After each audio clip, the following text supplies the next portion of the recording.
രാവിലെ വലയിട്ടപ്പോൾ കിട്ടി ഞണ്ട് കാണുന്നത്. ഞണ്ട് വല കുടുങ്ങി പിന്നെ വലയുടെ കാര്യത്തിൽ ഏകദേശം തീരുമാനമാവും. എന്നാലും അവിടെയും വല പൊട്ടിക്കാതെ തന്നെയാണ് ഇവനെ പുറത്തെടുക്കുന്നത്. കാരണം അതിൻ്റെ കാലൊടിഞ്ഞ് പോയി പിന്നെ മാർക്കറ്റിൽ കൊടുത്താൽ വില കിട്ടില്ല.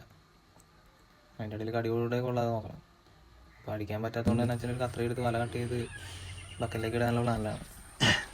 ഈ ഞണ്ട് താഴെ ബക്കറ്റിൽ ചെന്ന് വീഴുമ്പോൾ രണ്ട് ഞണ്ടും കൂടി അടി കൂടാനുള്ള ചാൻസ് ഉണ്ട്. അപ്പം മൂന്ന് നല്ല പണിയായിട്ടാണ് പുറത്തേക്ക് എടുക്കുന്നത്. പറഞ്ഞ പോലെ തന്നെ സംഭവിക്കട്ടെ. രണ്ടും കൂടി അടി കൂടുന്നുണ്ട്.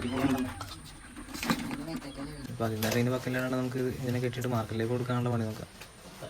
ഇത് കെട്ടുമ്പോൾ സൂക്ഷിച്ചിട്ടില്ലെങ്കിൽ ഞണ്ടിൻ്റെ കടി കിട്ടും. നമ്മുടെ നാട്ടിൽ കമ്മട്ടിക്കാലം എന്നറിയപ്പെടുന്ന ഞണ്ടാണ്ട്.